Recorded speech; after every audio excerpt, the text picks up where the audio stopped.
Okay, welcome to Vermont House Judiciary Committee, and it is Thursday, March 11th. And I would like to start with the House Committee Corrections and Institutions Committee bill.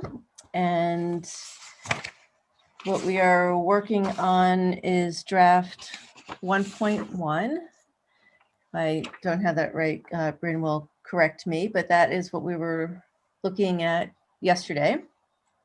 And this incorporates the language from a small group of folks that were working together and that testified on it yesterday. And we did get to complete our testimony. I would like to see us support this language, for consideration by the Corrections and Institutions Committee. Again, they really are the policy committee. So ultimately they will need to decide whether or not this is the correct policy. However, we do have joint jurisdiction to some extent, and certainly the original law that we're looking at did come through Judiciary Committee. And I think that while this bill doesn't expand our current law as far as it was originally proposed, it does expand it some, and it does also protect and address the concerns that we heard about from some of the witnesses, where there is an existing consensual relationship at the time of sentencing. And I think it does comport. I think it is consistent with the Downs, Racklin, and Martin report. So that's where I'm at. And again, we don't need a vote. We're not going to be reporting it. We don't have possession of the bill, but we have been asked to look at it. So I'll just open it up for discussion. And Tom, I see your hand. Yeah, just wondering if we're going to do a walkthrough on that new language. Sure. So I guess also where to find it. Okay, so it should be from yesterday, right, Bryn? Or maybe it's today under your name. Yep, I think it was yesterday that we did a walkthrough of 1.1. I think it was yesterday. It is on today's calendar. I mean, it's on today's date as well. So it got repeated. So Draft 1.1? Mm-hmm. Yep. Okay. It's under the date, because I don't see under the date under Bryn's name. I think it's today, under today. Yeah, today under Bryn's name. Yep. Section 8. Okay, there it is. Yeah. Section. I only got as far as section 8. Thank you. Okay, so so Bryn, yeah, if you can do a walkthrough, Sure. That'd be great. Thank you. So sure. Good afternoon, committee. For the record, Bryn Hare from Legislative Council. So this is draft 1.1. And again, this is just language that has sort of been plucked out of this committee bill from Corrections and Institutions. So it just is this one section, which is 13 VSA 3257. And the changes are that we've amended the title of this section of law. So it applies to any person who's under the supervision of the Department of Corrections. And subsection A makes a few changes. We sort of reformat the way that we phrase this prohibition. So it provides that a correctional employee, contractor, or another person who's providing services to offenders on behalf of the department shall not engage in sexual contact with either a person who the employee of the department knows is confined to a correctional facility. So that subdivision 1 applies to people who are incarcerated. And then subdivision 2 applies to any offender who's being supervised by the department while on probation, parole, furlough, or another community supervised sentence that the employee of the department knows or reasonably should have known was being supervised by the department. And then you've got that carve out language on lines 18 to 21 that says unless the offender and the employee were engaged in a sexual relationship at the time that the person who's being supervised was sentenced for that offense. So kind of a reformatting of the statute, and so a broadening of the statute, and also a creation of this exemption for people who were in a sexual relationship at the time that the offender was sentenced. Great, thank you. Thank you, Bryn. And that language came from Ashley Messier, who was with the Women's Justice and Freedom Initiative, Sarah Robinson of the Network, and AJ Rubin with Disability Rights Vermont. And they testified in support of it yesterday. We did hear from Steve Howard, but I think he was looking at the wrong draft, because some of his concerns are addressed in this language, and I think he recognized that at the end. So Tom, your hand is up. Not sure if it's. I saw that it was up. I put it down for like 10 seconds and put it back up. So Great. Okay, go for it. so yeah, and that's probably geared toward you, Maxine, or Bryn also. So the woman from the Freedom Initiative, she is the one that would have become a criminal, basically, with the language that we had. Is that right? You know, I don't want to speak on her behalf because I don't think I was here for all of her testimony. I'm not sure if she was a supervisee or a supervisor at the time. But again, this is a criminal statute that applies to the department, the person who's employed by the department. So that's who it applies to. Okay, so I, excuse me. So I guess I'll ask it another way that, and I think I know the answer to it, but she's satisfied with this new language. Yes, and she was part of the group that proposed the language. Right. She did say that it didn't go as far as she would like, but she does support it. She did testify to that she does support it. You know, in terms of wanting to compromise. Ultimately, this is a matter of prosecutorial discretion, and any of these cases are. But she, yes, so she does support Sure. it. Yeah, and I got to believe if they, did a little investigating on her relationship, that they probably wouldn't prosecute. But that was my main question that I had on this new language, and I can certainly support it. Great, thank you. Selena. Oh, I just had raised my hand to help answer Tom's question, so I don't know that it's really needed now, but just to clarify that in her example, her partner was under community supervision, and she, although not currently a contractor with DOC, was doing a ton of work with them and could like easily see herself becoming, in a contractual relationship with them. So that was the example. I believe that was the example she shared. Great, thank you. Great, thank you, Selena. Ken. Hi, Madam Chair, you just used, I think, judicial terms. I don't know what they mean.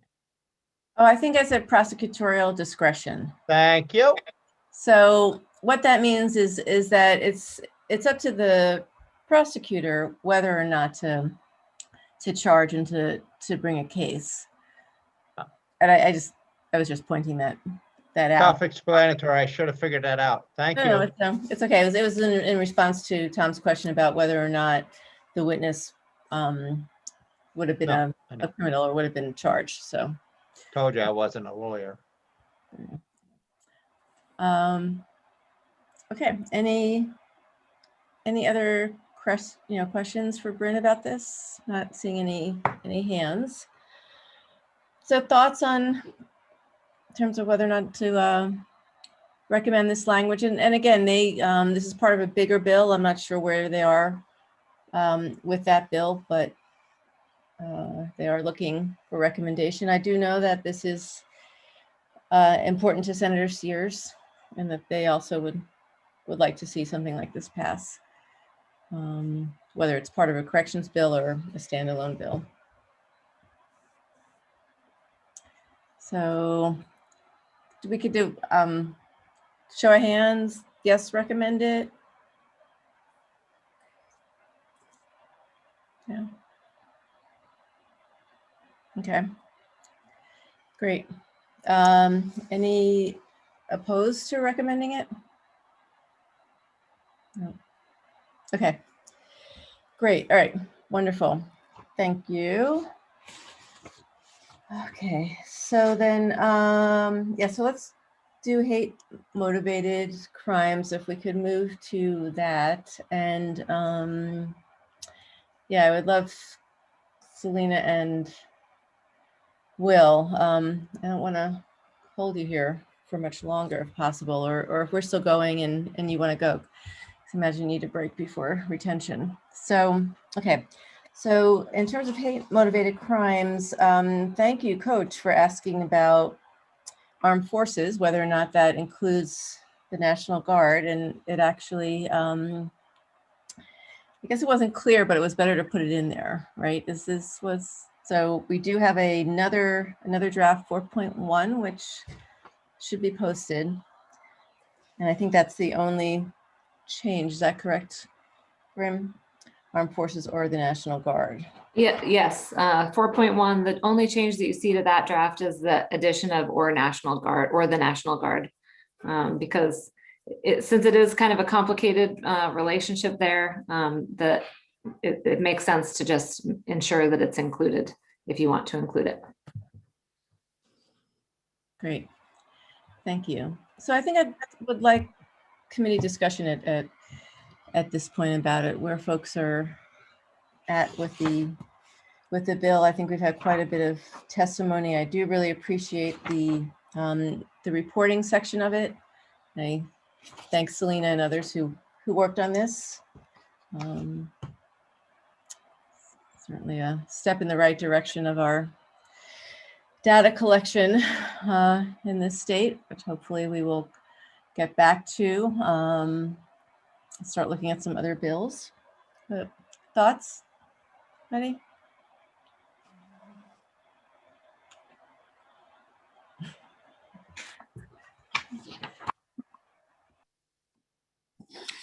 Doesn't sound like much opposition to that. Okay. All right. So, okay. Can I make a motion that we approve this committee bill and send it to the floor? Second. Okay. Wonderful. We have a first, second. Any discussion? I lost you. I don't even know what we're doing. Okay. So we are looking at a committee bill. It's drafting request 21-0932, draft 4.1. Today's date. And it's an act relating to hate motivated crimes and misconduct. And so the first section removes the word maliciously from current law and adds National Guard to make sure, to clarify that National Guard are in fact included. And it has enhanced penalty. I think that's just for the title of that section. And then it has an annual report required. And that is the piece that we actually had talked about. It originally was in H.128 that passed today and is here, so does that help, Ken?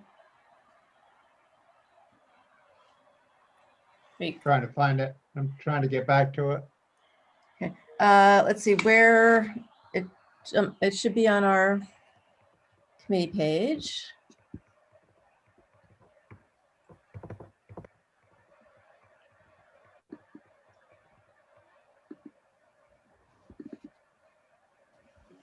Let me know when you have it, Ken. Or Thunder Bryn, Yes. which one? 3.1? 4.1.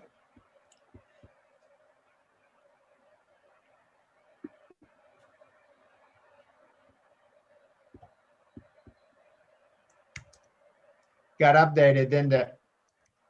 Yes. Got it. Thank you. Okay, thank you. I'm just reaching out to the clerk. Melissa. Okay, great. So discussion. We have a motion, a second discussion. Yay, team. No. Bob, it looks like Bob might have a question. Just a quick question. Originally, I thought I saw like a second draft or whatever that said for the National Guard or the Air National Guard. Does that include the Air National Guard also here? Or? Bryn, I guess I'd ask. Yep, it is.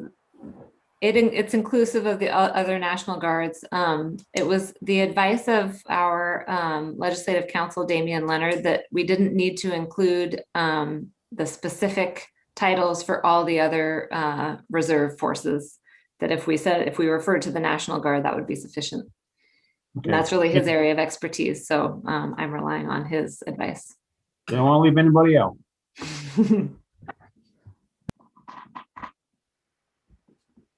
Great. Anybody else? Okay, great. Then the clerk shall commence to call the roll.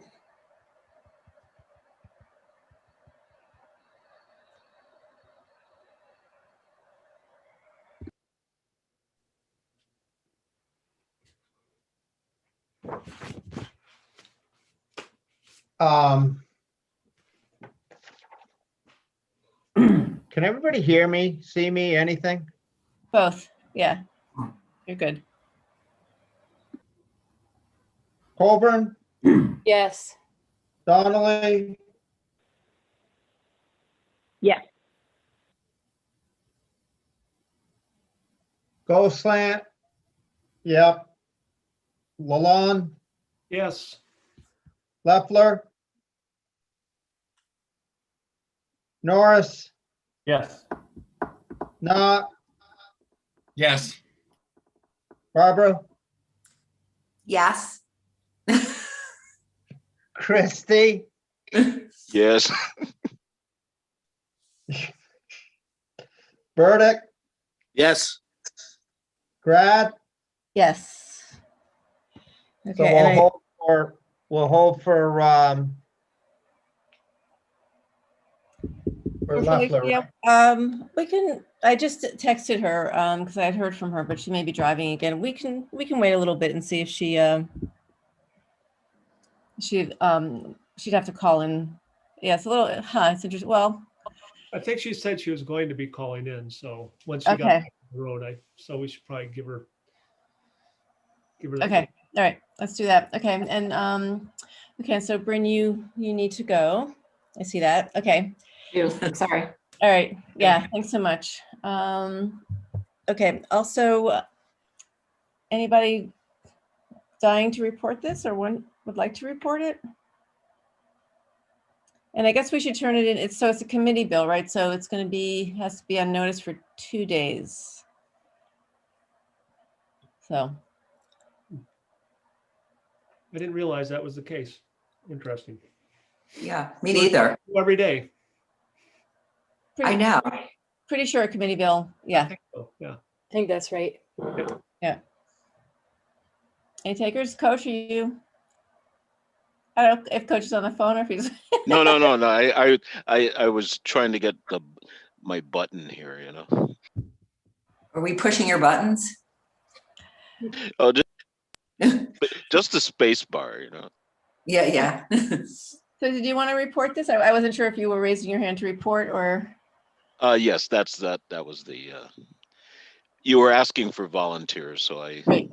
Wonderful. Okay, great. Thank you. Okay. So that leaves the forfeiture bill, right? And then 183. Am I missing anything? We could take some down from the wall just for fun. Oh yeah. Well, and 145 is. Yeah, Oh yeah, I'm sorry. Thank you. That's on tomorrow. Okay. So Barbara was, Bryn was going to do a walkthrough, right? So maybe. I'm not sure if she was going to do a walkthrough because I'm not sure of her availability. Brian came in with his amendment just as I was starting to meet with Bryn, and so Felicia met with Bryn, and Bryn redid. You got a copy of it, right? So Felicia had had a chance to go through the draft we got this morning and make some changes, which she texted me some notes from. So I'm happy to read off of the notes, but I don't think people saw the other draft. So I don't know what your preference is. I am happy to. Yeah, I think I'd like to wait when she's available, because since she's working together and she took the lead, she did say that she, in terms of the hate crimes, she is a yes, and she will jump back on. She said when she's through Sheldon and regain service. So we will hear from her, at least on the bill. But why don't we wait? Because I think That's great. I think because you have Bryn. So we will add that to the list tomorrow. And while we're waiting for any quick questions or anything about either 183 or 145. No, GovOps did take testimony on the council, and so they're going to get back to us. I think they're leaning towards the Attorney General's office as the appointing authority for the prosecutor on the council. Both Barbara and I have been in touch with the appropriations regarding the appropriation. I've heard some different sort of theories. I don't know what I'm tired, but anyway, in terms of the council and a needed appropriation, I've heard that legislative council can't staff it because it's not a legislative committee, which is why the network is in there.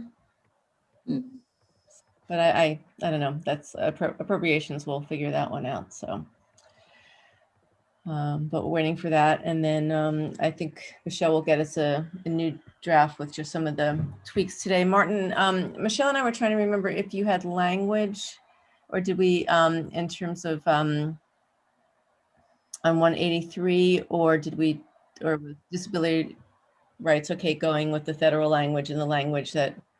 Yeah, it sounded to me like I just was pushing as far as if we were going to go with that to make it consistent, but then I think they pushed back once they heard from Rory, was my understanding. So no, I'm fine with where we are with it.